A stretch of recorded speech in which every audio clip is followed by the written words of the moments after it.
Hello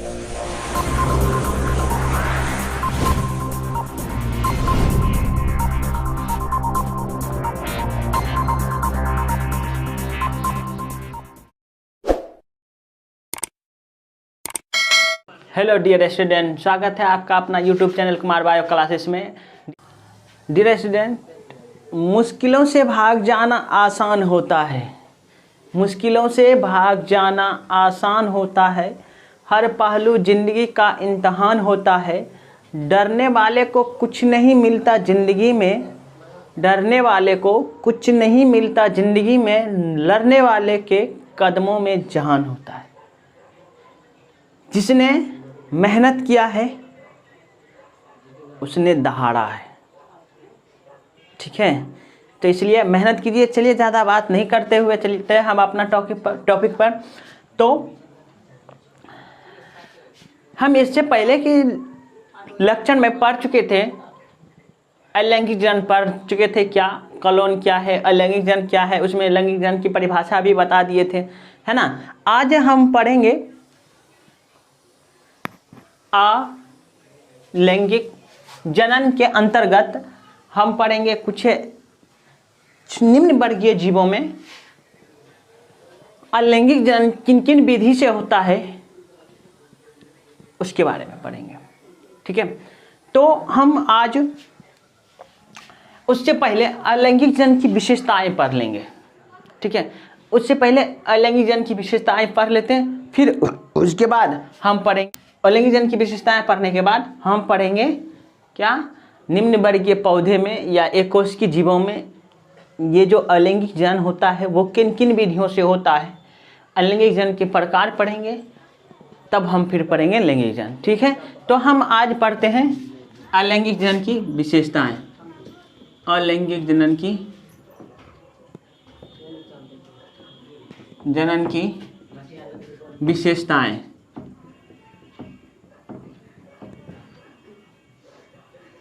ठीक है। चलिए देखते हैं अलैंगिक जनन की क्या क्या विशेषताएं होती है। तो नंबर 1 पढ़ेंगे। देखो, हम ये पहले ही बोल चुके हैं कि इसमें सिर्फ एक ही जीव भाग लेते हैं अलैंगिक जनन में, है ना, सिर्फ एक ही जीव। तो ये भी एक विशेषता है अलैंगिक जनन में। ये डायरेक्ट लिख देते हैं, इसमें सिर्फ एक जीव भाग लेते हैं। नंबर 1 विशेषता है, पढ़ लियो, ठीक है। इनमें सिर्फ एक ही जीव भाग लेंगे। अब देखो इनमें और क्या होता है। नंबर दूसरा क्या होता है कि देखो इनमें समसूत्री विभाजन होता है। क्या होता है समसूत्री विभाजन, तो इसको पढ़ेंगे जब हम विधि पढ़ेंगे उसमें, लेकिन पहले हम लिख लेते हैं विशेषताएं क्या क्या होता है। तो इनमें सूत्री विभाजन यानी माइटोटिक डिवीजन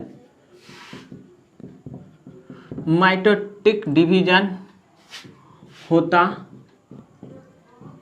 है, ठीक है। इनमें समसूत्री विभाजन माइटोटिक डिवीजन होता है। अब देखो, जिससे अगुणित कोशा से अगुणित प्रजनन बीजाणु बनता है ना, जिसके कारण जिससे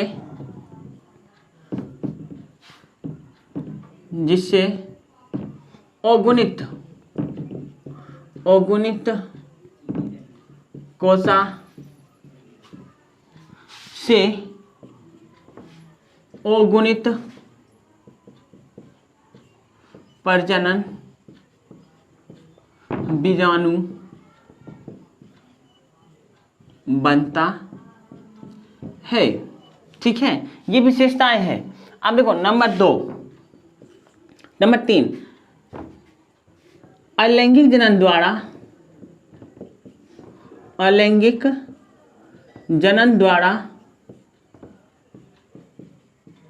द्वारा उत्पन्न संतति आनुवांशिक रूप से आनुवांशिक रूप से अपने जनक के समान होते हैं। ठीक है, आनुवांशिक और आकार के रूप से बिल्कुल अपने जनक मतलब अपने माता पिता के बिल्कुल समान होते हैं, है ना। जिस तरह से है उसी तरह से, थोड़ा सा भी अंतर नहीं होता है। तो इसलिए लिखे अलैंगिक जनन द्वारा जो भी जीव उत्पन्न होंगे वो आनुवांशिक रूप से अपने जनक के समान होते हैं। इससे पहले के लेक्चर में हम बोल दिए थे अलैंगिक जनन से जब आकार के एवं आनुवांशिक रूप से समान हो तो ऐसे जीव के समूह को हम क्लोन कहते हैं ना। इससे पहले के लेक्चर में बोल दिए थे। ठीक है, नंबर 4 विशेषताएं क्या होती है। तो नंबर 4 में देखो, ये सरल और तीव्र गति से होने वाला क्या है, जनन है। ठीक है, ये सरल और तीव्र गति से होने वाला जनन है, यानी बहुत तेजी से संख्या में वृद्धि करते हैं इस जनन के द्वारा, है ना। तो आप देखो ये तो हो गया विशेषताएं पढ़ रहे हैं, लेकिन नंबर 5 पढ़ेंगे। इनमें निषेचन की प्रक्रिया नहीं होता है ना। नंबर 6 में पढ़ेंगे। इनमें जब निषेचन का प्रक्रिया नहीं तो इसका मतलब युग्मक नहीं बनता इसमें, है ना। तो युग्मक का क्या होता है, अभाव होता है। इनमें युग्मक का अभाव होता है। तो युग्मक क्या क्या होते हैं। तो युग्मक 2 प्रकार के होते हैं, पढ़ेंगे लैंगिक जनन जब पढ़ने लगेंगे तो वहाँ पढ़ेंगे युग्मक। पर यहाँ युग्मक 2 प्रकार के होते हैं, एक नर युग्मक, एक मादा युग्मक, जब लैंगिक जनन की बात करेंगे तब, है ना। तो अभी हम अलैंगिक जनन पढ़ रहे हैं, तो चलिए इनमें युग्मक का क्या होता है, अभाव होता है। ठीक है, तो अगला हम पढ़ेंगे, अगला विशेषताएं अगर लिखें तो इनमें लिख सकते हैं जनक इकाई, कलिका या खंड या जनक के संपूर्ण शरीर होता है। ठीक है, नंबर 7, इनमें जनक इकाई,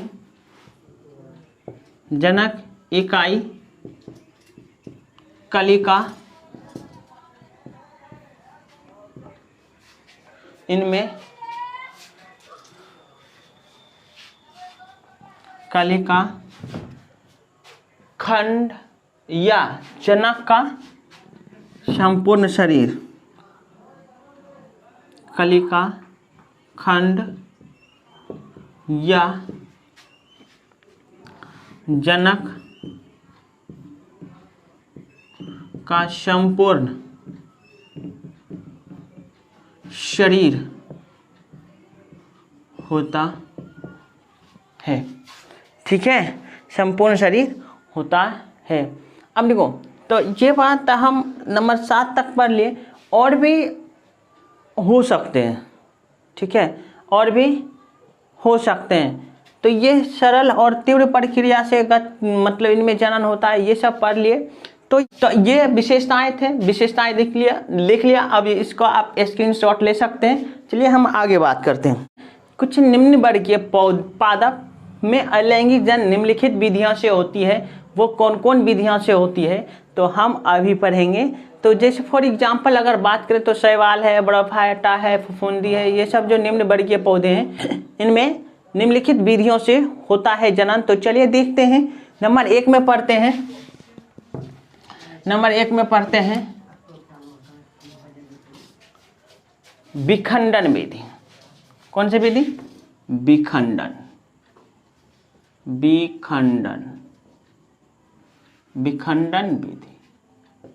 अलैंगिक जनन किन किन विधियों से होता है। तो नंबर 1 में विखंडन विधि।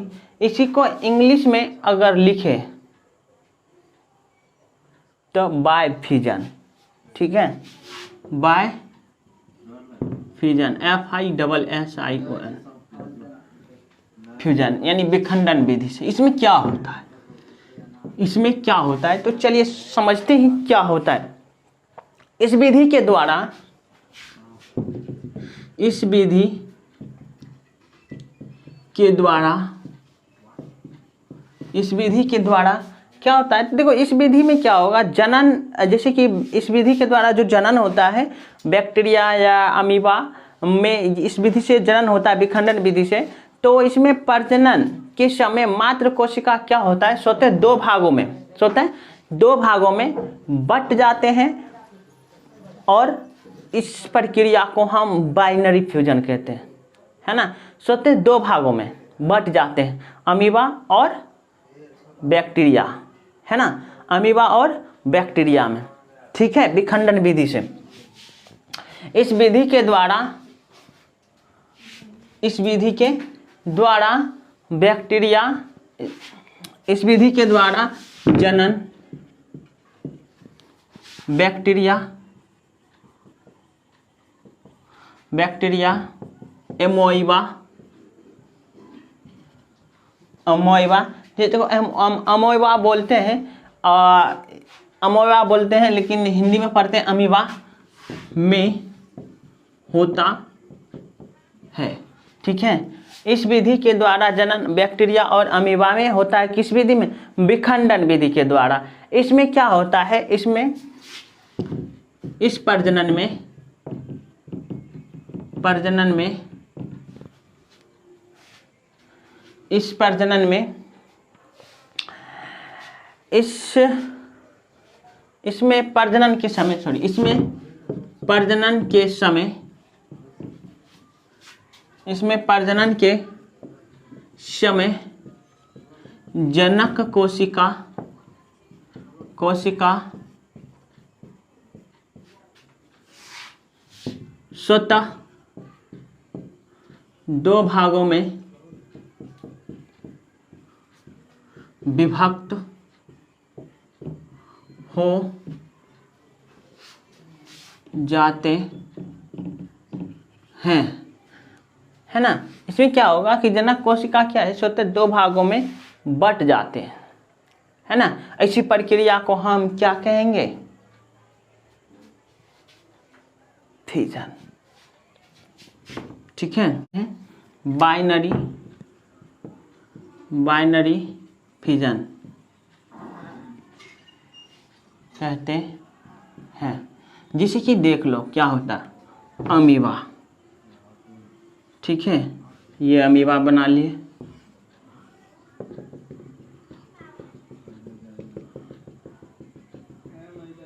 ठीक है, ये दिख रहा है आपको, दिख रहा है ना। अब देखो ये क्या होता है, इस अमीबा का अगर देखें फिगर,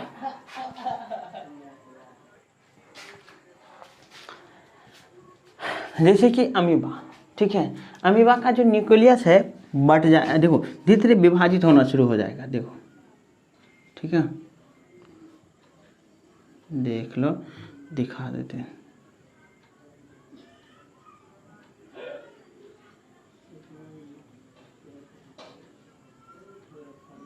ठीक है, ये न्यूक्लियस है, ये धीरे धीरे क्या हो रहा है, विभाजित हो रहा है, ठीक है। ये जो न्यूक्लियस है धीरे धीरे इस तरह से बन हो जाएगा, ठीक है, अमीबा में।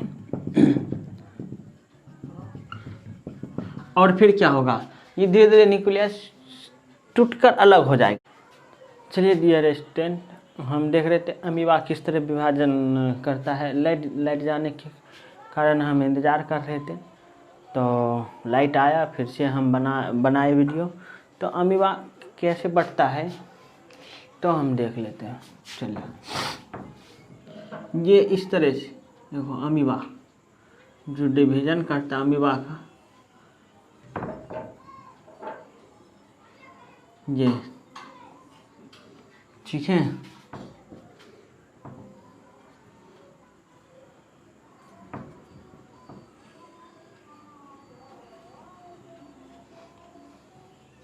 इस तरह से अभी मैं क्या करता है, डिवीज़न करता है और फिर धीरे धीरे धीरे ये 1 से 2 बन जाते हैं। ठीक,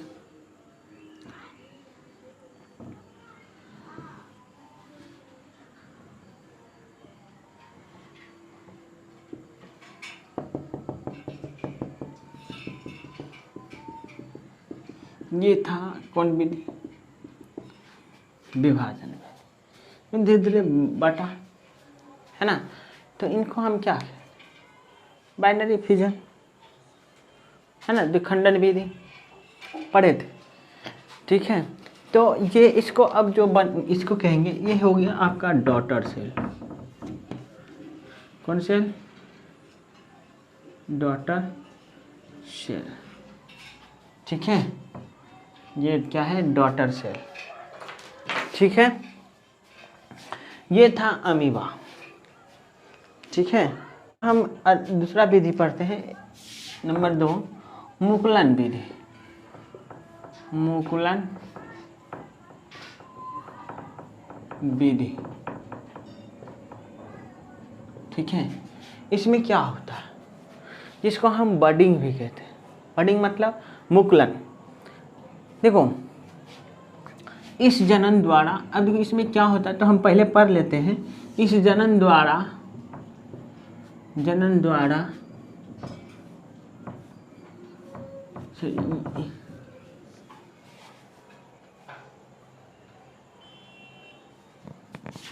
इस विधि द्वारा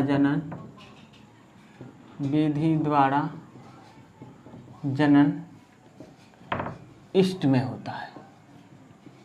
क्या होता है, इष्ट में होता है। ठीक है, इस विधि द्वारा जनन किसमें होता है, इष्ट में। और फिर क्या, इष्ट फफूंदी वर्ग के एक कोशिकीय जीव, है ना। इष्ट क्या है, इष्ट फफूंदी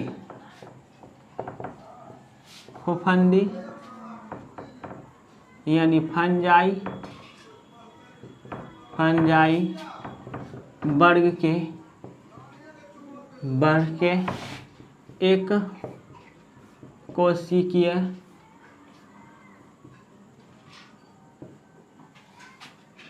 कोशिकीय जीव हैं। ठीक है, जिसमें क्या होता है, मातृकोशा से में मुकुलन होता है। मातृकोशा में, जिसमें मातृकोशा में मुकुलन होता है। क्या होता है, मुकुलन होता है और होता रहता है। ठीक है, मुकुलन होता रहता है। प्रत्येक मुकुलन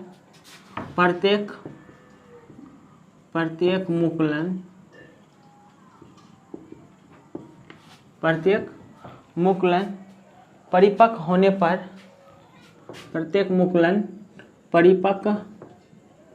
परिपक्व होने पर मातृकोशिका से क्या हो जाते हैं, अलग होने पर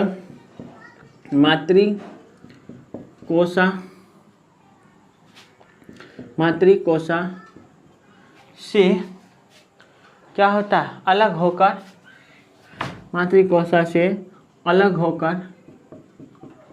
होकर इष्ट में परिपक्व हो जाता है। ठीक है, हो जाता है। तो चलिए देखते हैं इष्ट में क्या कैसे होता है बडिंग विधि। तो ये देखो, इष्ट, ठीक है, ये आपका है इष्ट। इष्ट फफूंदी वर्ग का एक कोशिकीय जीव है। ठीक है, किस वर्ग का, फफूंदी वर्ग का। इष्ट क्या है, कवक है। ठीक है। फुफुंदी वर्ग का एक कोशिकीय जीव है। इष्ट क्या है कोई पूछे तो किस वर्ग के अंतर्गत? तो फुफुंदी यानी फंजाई वर्ग है ना। फंजाई वर्ग के एक कोशिकीय जीव हैं कौन? इष्ट यानी फुफुंदी है। वर्ग यानी क्या है? कवक है। इष्ट क्या है? एक कवक है जिसके मात्र कोशिका में क्या होता है? जिसमें मात्र कोशा में, जिसके मात्र कोशा में ये एक कोशिका है। किसके? इसी के जिसके मातृकोशा में मुकुलन होता रहता है और प्रत्येक मुकुलन परिपक्व होने पर मातृकोशिका कोशा से अलग होकर नए इष्ट में परिपक्व हो जाते हैं। तो चलिए देखते हैं कैसे होता है। ये धीरे धीरे यहाँ से निकलेगा बडिंग, ठीक है। पहले तो छोटा सा उभार निकलेगा, ये देख लेते हैं, ठीक है, इस तरह से। और फिर इस तरह से उभार निकला। कहीं कि शरीर के किसी भाग के कहीं से भी ऐसा उभार निकल सकता है, ठीक है। मतलब शरीर के किनारे के किसी भाग, ये चारों तरफ जो दिख रहा है ना, ये कहीं से भी निकल सकता है, ठीक है। अब ये क्या होता है? धीरे धीरे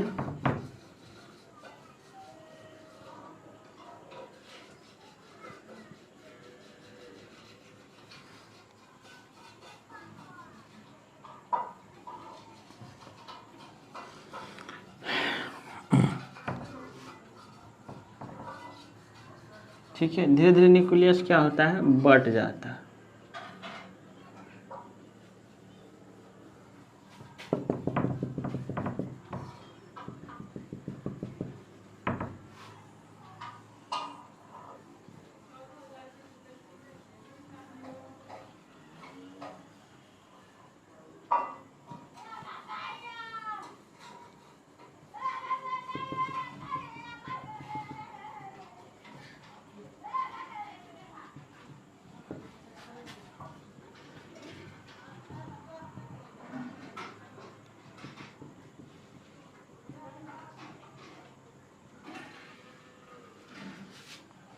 ये देख रहे हैं आप, है ना।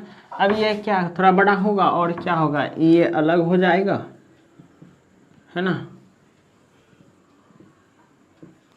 ये बन गया आपका ये डॉटर सेल,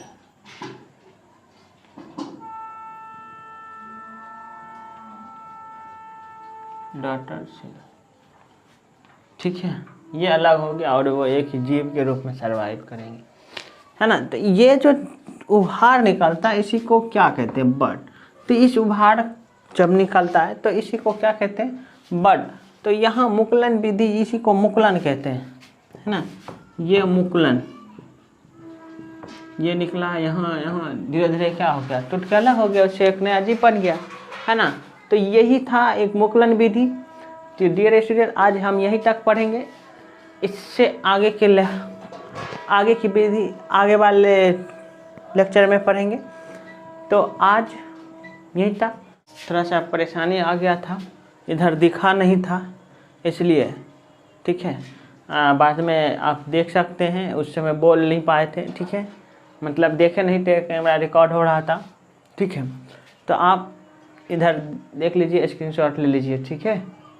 बस समझ लीजिए, आपको समझना है, समझ गए तो आपको क्या करना, एग्ज़ाम में जाके तोड़ना फोड़ना है ना। ऐसे देखो, अगर हम एक पॉइंट पर बात करते हैं ना, एक पॉइंट पर अगर बात करते हैं तो आप ये समझिए कि हम जिस पॉइंट पर बात कर रहे हैं आपके माइंड में तुरंत खटकना चाहिए। किसी चीज़ पर बात करें तो उसका 5-6 लाइन तुरंत दिमाग में बैठना चाहिए। इस तरह से पढ़ो, बस अपने आप सारा कहानी खत्म। एग्ज़ाम क्या है यार? आराम से बैठो, आराम से दो, एकदम शांति माइंड से फोड़ दो, पढ़ो इतना कि फोड़ दो। और बोर्ड को लगे कि आप ये मेरे लिए खिलौना क्वेश्चंस बना दिए, मैं तो आपसे खेल रहा हूँ। इतना मेहनत कर दो। जब मेहनत करना है, मेहनत पर उतर गए तो एक बार मेहनत करो यार। झंझट किसको पसंद है? झंझट किसी को पसंद नहीं है, इसलिए मेहनत करना है तो एक बार कीजिए, ठीक है। कदम रखिए जहाँ वो आपका एग्ज़ाम, मतलब मेहनत कीजिए, एक बार में मेहनत कीजिए, बस ख़त्म। जहाँ एक बार कदम रखिए वहाँ पार कर दीजिए, ठीक है। तो ये देख नहीं पाए थे तो आप दिख रहा है तो आप स्क्रीनशॉट ले सकते हैं, है ना। तब तक के लिए जय हिंद, जय भारत। पढ़ते रहिए, मेहनत करते रहिए, ठीक है।